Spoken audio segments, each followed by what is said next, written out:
प्रभु परमेश्वर का धन्यवाद हो, हमने सीख लिया था क्या कि परमेश्वर जो है बैर करता है। किन बातों से? पहला मैंने बताया था, मूर्ति पूजा करने वालों से परमेश्वर बैर करता है। दो स्वामी की सेवा करने वालों से परमेश्वर बैर करता है। शरीर पर मन लगाने से परमेश्वर बैर करता है। संसार से मित्रता करने वालों से परमेश्वर बैर करता है। और जो अपने दिखने वाले भाई से बैर करता है, उनसे भी परमेश्वर बैर करता है। आप एक चीज जान लीजिएगा कि हम जाने और अनजाने में ये 5 बातें कर रहे हैं, तो हम कहीं ना कहीं परमेश्वर से बैर कर रहे हैं। अब बताइए, जो बैर अपने हृदय में पाल करके रखे हैं, उनको किसी भी प्रकार की आशीष मिलेगी क्या? कभी नहीं मिलेगी। तो नीति वचन की किताब उसका 6ठा अध्याय हम निकालेंगे। यहां क्या कहता है परमेश्वर? 16 पद, नीति वचन की किताब 6ठा अध्याय उसका 16 पद से आगे बाइबल क्या कहती है? 6 वस्तुओं से यहोवा बैर करता है। 6 वस्तुओं से यहोवा बैर करता है, वरन 7 है जिनसे उनको घृणा है, अर्थात नफरत, हेट।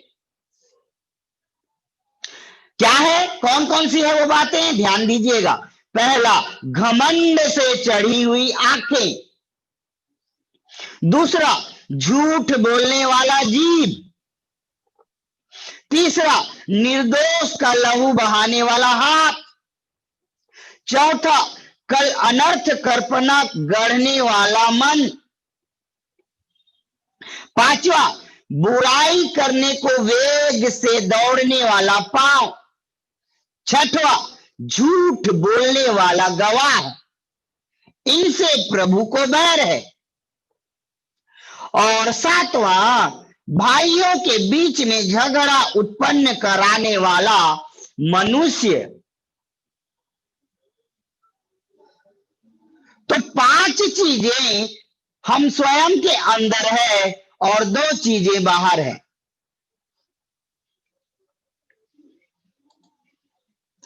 ध्यान दीजिएगा। झूठ बोलने वाला साक्षी किसी दूसरे के विरुद्ध में झूठ बोलेगा, और भाइयों के बीच में झगड़ा उत्पन्न कराने वाला मनुष्य कोई दूसरा मनुष्य 2 भाइयों के बीच में जाके झगड़ा उत्पन्न करा देगा। लेकिन ऊपर के 5 बातें सबके अंदर पाई जाती। पहला क्या? घमंड से चढ़ी हुई आंखें। मनुष्य के जीवन में जब हम संसारिक हृदय को देख रहे हैं, तो अभी तो शुरू नहीं किए हैं हम, ध्यान दीजिएगा। प्रभु घमंड करने वाली आंखों से घृणा करता है। घमंड से चढ़ी हुई आंखें। किसने घमंड किया पता है? लूसीफर ने। लूसीफर ने घमंड किया और उसने ये कहा कि मैं अपना सिंहासन परमेश्वर के सिंहासन के ऊपर लगाऊंगा। तब परमेश्वर ने क्या किया? परमेश्वर ने लूसीफर को पकड़ा और भूमि पर पटक दिया।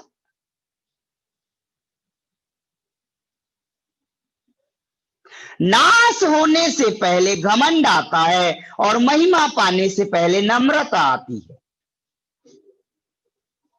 आप चाहते हैं कि प्रभु आपको ना पटके, आप चाहते हैं कि प्रभु आपको जैसे लूसीफर को पकड़ के गिरा के पटक दिया, ऐसा आपको ना पटके, तो आपको नम्र बनना पड़ेगा।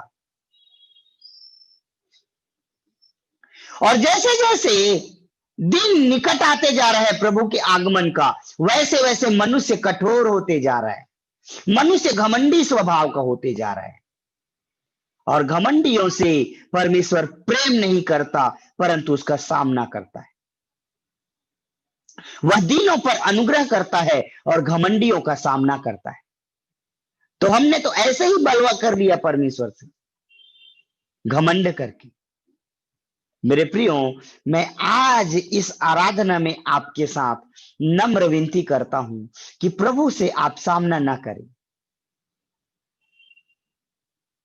एक व्यक्ति है जिसने सामना किया परमेश्वर के दूत का, जिसका नाम है याकूब। मल युद्ध कर दिया, परमेश्वर ने उसके जांघ के नस को दबा दिया, और वो जिस समय से जांघ के नस को परमेश्वर के दूत ने दबाया, उस समय से याकूब लंगड़ाता रहा। उसको समझ में आ गया कि मैंने किसका सामना किया है। आपको बताऊं, जो कठोर है उसी चीज को प्रभु दबाता है।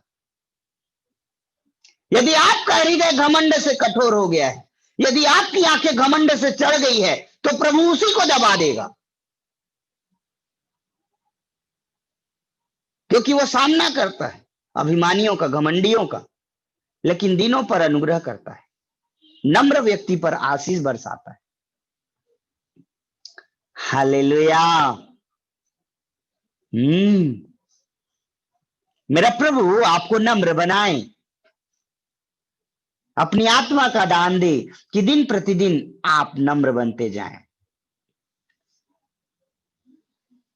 इस माह के पहली आराधना में हम यही बातें सीख रहे हैं, और मैंने जो बातें परमेश्वर की आत्मा से प्राप्त करके अभी आपको बता रहा हूं, वो निश्चय आपके जीवन को बदल देने वाली है।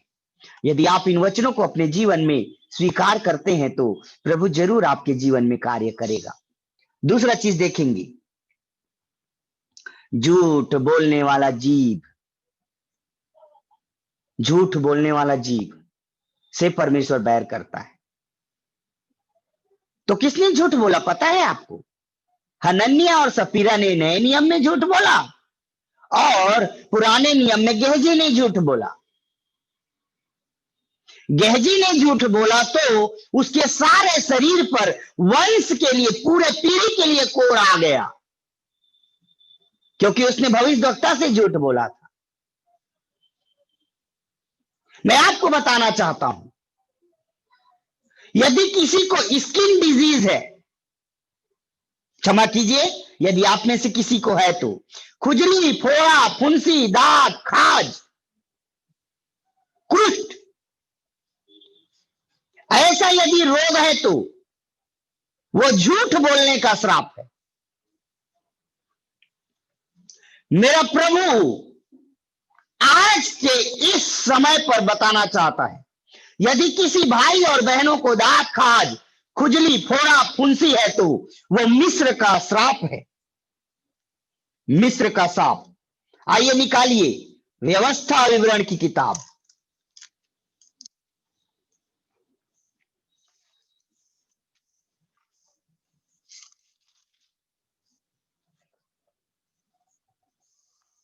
इस अध्याय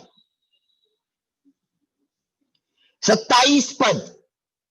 यहोवा तुझको मिस्र के से फोड़े और बवासीर और दाद और खुजली से ऐसा पीड़ित करेगा कि तू चंगा ना हो सकेगा। ध्यान दीजिए, नामान कोढ़ी सुसमाचार अपने पत्नी की दासी से कुछ संदेश को प्राप्त करके भविष्यद्वक्ता एलीशा के पास चंगाई पाने के लिए गए, और भविष्यद्वक्ता एलीशा ने राजा से मुलाकात नहीं किया, परंतु अपने दूत गेहजी के द्वारा संदेश दिया, क्या कि जा तू नामान कोढ़ी को बोल दे कि वो यर्दन नदी में 7 बार डुबकी लगा ले, और 7 बार डुबकी लगाने के द्वारा नामान जो कोढ़ के रोग से ग्रसित है वो चंगा हो जाएगा। इस संदेश को सुनकर नामान कोढ़ी रथ और घोड़ा, पैसा रुपया लेकर वापस चला गया। उसने कपड़े लाए थे, उसने सोने लाए थे, उसने चांदी लाए थे, और बहुत सारी ऐसी वस्तुएं भविष्यद्वक्ता एलीशा को देने के लिए लाए थे, लेकिन भविष्यद्वक्ता एलीशा को वो नहीं दिया। क्यों? क्योंकि न तो भविष्यद्वक्ता एलीशा उसको लेना चाहते थे, और न ही उसको देने की मनसा नामान कोढ़ी के जीवन में थी, क्योंकि भविष्यवक्ता एलीशा नहीं मिले आकर के नामान कोढ़ी से। हालेलुया। बिना प्रभु की इच्छा से कोई प्रभु का दास कोई व्यक्ति से नहीं मिल सकता, नहीं पहुंच सकता। परमेश्वर ही है जो अपने दास भक्तों को अपनी आत्मा की अगुवाई से ऐसा करेगा कि वो अपने लोगों के पास भेजेंगे। किन व्यक्तियों के पास परमेश्वर का दास आएगा? रोमियो की पत्री 1 अध्याय। किन व्यक्तियों के पास परमेश्वर का दास आएगा? देखिएगा बाइबिल क्या कहती है। प्रेरित पौलुस ने रोम की कलीसिया को लिखा, रोमियो की किताब 1 अध्याय में 11 पद, मैं तुमसे मिलने की लालसा करता हूं कि मैं तुम्हें कोई आत्मिक वरदान दूं। प्रभु का दास आपके साथ मिलना इसलिए चाहता है कि आपके जीवन में कोई आत्मिक वरदान दे। यदि बीमारी है तो बीमारी से भी चंगाई देंगे प्रभु चाहेंगे तो। लेकिन प्रभु के दास के मिलने की इच्छा किस बात के लिए है? उनके जीवन में जो परमेश्वर ने आत्मिक वरदान दिया है वो आपके जीवन में हस्तांतरित हो जाए। आपने पाया क्या एक भी वरदान इतने दिनों की संगति में? यदि नहीं तो प्रार्थना करें ये महीना आपके आत्मिक वरदान पाने का महीना ठहर जाए। आमीन। इन महीनों में आप आत्मिक वरदानों की धुन में हो जाए, अभिषेक पाने के लिए हो जाए, क्योंकि परमेश्वर का दास प्रभु यीशु मसीह और प्रेरित पौलुस आत्मिक वरदान को देने के लिए आए थे। मैं वो आत्मिक वरदान दूं जिससे तुम स्थिर हो जाओ, अर्थात यह कि जब मैं तुम्हारे बीच में हूं तो हम उस विश्वास के द्वारा जो मुझ में और तुम में है एक दूसरे से प्रोत्साहन पाएं।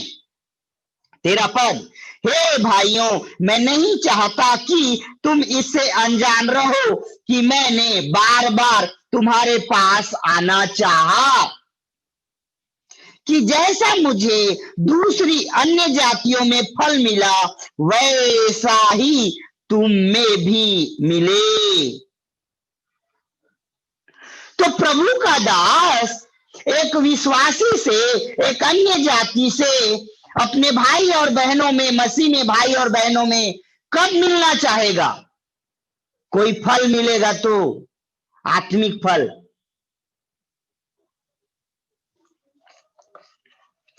प्रभु का दास एलीशा नामान कोढ़ी से नहीं मिलना चाहा।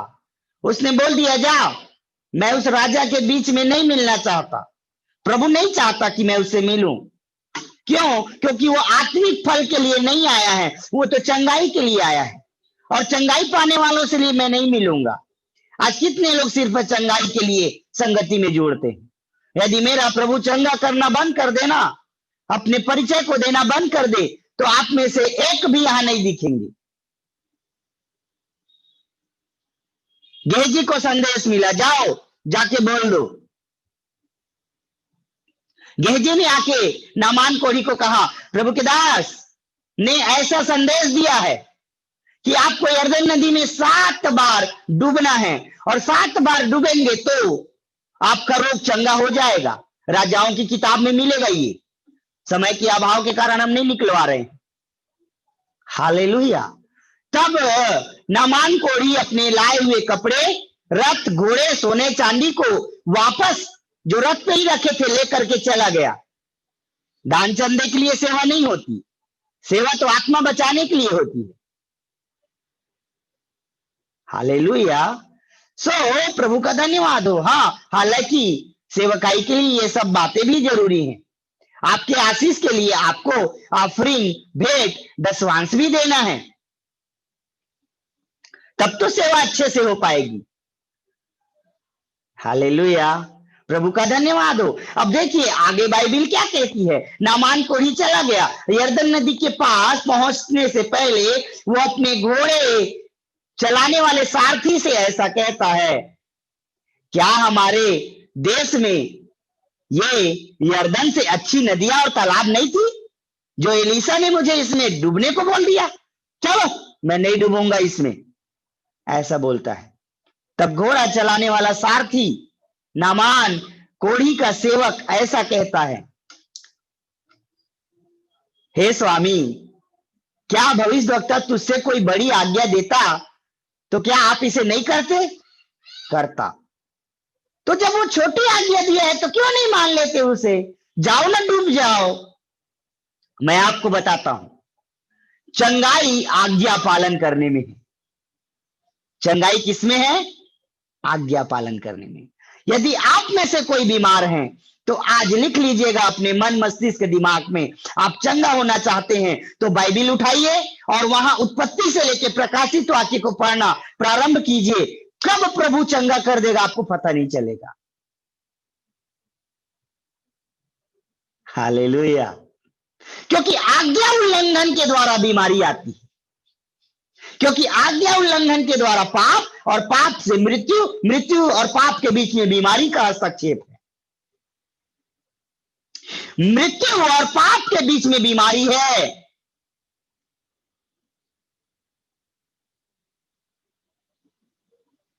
हालेलुया। ध्यान दीजिएगा, तो बीमारी से चंगाई पाना है तो आज्ञा पालन करना पड़ेगा।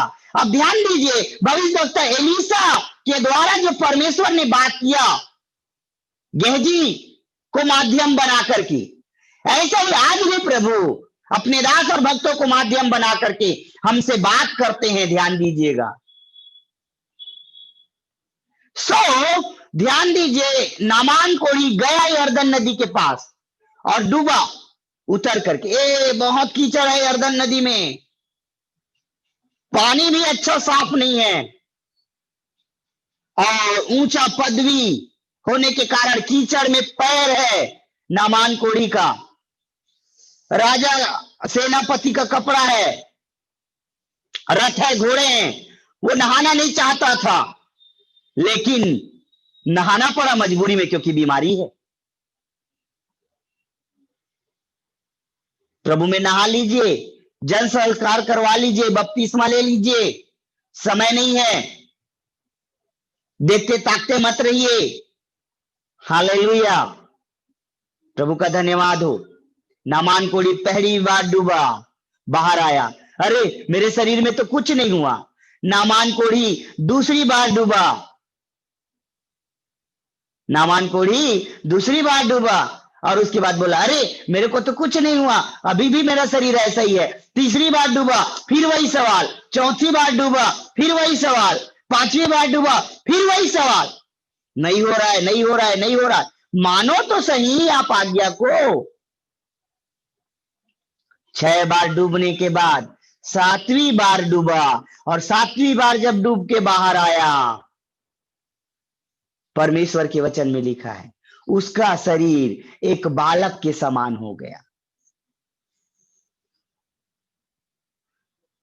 हालेलुया। और जब नामान कोढ़ी को चंगा होते हुए गेहजी देख रहा था तो गेहजी देखते समय,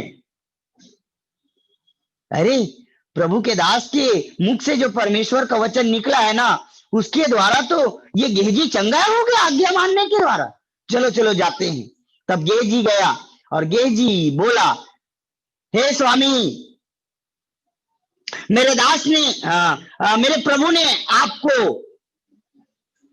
आपके पास गेहजी ऐसा बोलता है नामान कोढ़ी से, प्रभु का दास एलीशा ने मुझे आपके पास भेजा है। उनके यहाँ कोई गेस्ट मेहमान आए हैं, कृपया करके कुछ कपड़े और सोना चांदी मिलेगा क्या? तब ये नामान जो चंगा हुआ था, इसने थोड़ा कपड़ा और सोना चांदी जो लेके आया था अपने साथ में ना, उसको दे दिया।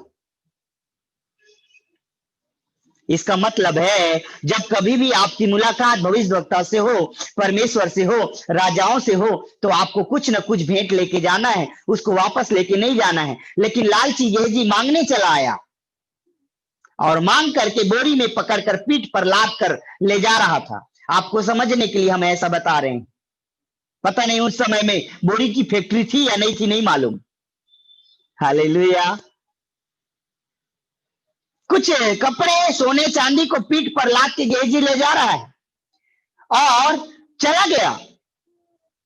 तब परमेश्वर के दास एलीशा ने पूछा, ए गेहजी कहां गया था? नहीं प्रभु, ऐसी इधर तो गया था। अरे भैया, जिसने रथों और घोड़ों को खुली आंख से देख लिया परमेश्वर के, वो क्या तुम झूठ बोल के सोने चांदी और कपड़े लेके आ रहे उसको नहीं जानेगा? क्या परमेश्वर की कुछ छिप सकता है जो मनुष्य छिपाए? क्या परमेश्वर से कुछ छिप सकता है जिसे मनुष्य छिपा सकता है? आपके कर्म कांड जो आप रात को करते हैं ना, वो भी प्रभु को दिखाई देते हैं। आप दरवाजा बंद करके कुछ काम करते हो ना, वो भी प्रभु को दिखाई देते हैं। आप टेबल के नीचे से कुछ कमाई करते हैं ना, वो भी प्रभु को दिखाई देते हैं। भविष्यवक्ता एलिया ने कहा एलीशा ने कहा, सुन, तूने नामान के पास जाकर लालच करके कुछ काम कर लिया है, वो नामान का कोढ़ तुझे और तेरी पीढ़ी को लग जाएगा। ऐसा करके श्रापित कर दिया उसे। किस बात के लिए? झूठ बोलने वाले जीभ से परमेश्वर घृणा करता है, और झूठ नामक पाप से अशुद्धता होती है मनुष्य के शरीर में, और अशुद्ध शरीर का पहला पहचान है कोढ़। और कोढ़ ऐसा पाप है जो ऐसा स्किन डिजीज है जहां पे मनुष्य का शरीर गलना प्रारंभ हो जाता है, उसमें कीड़े लग जाते हैं।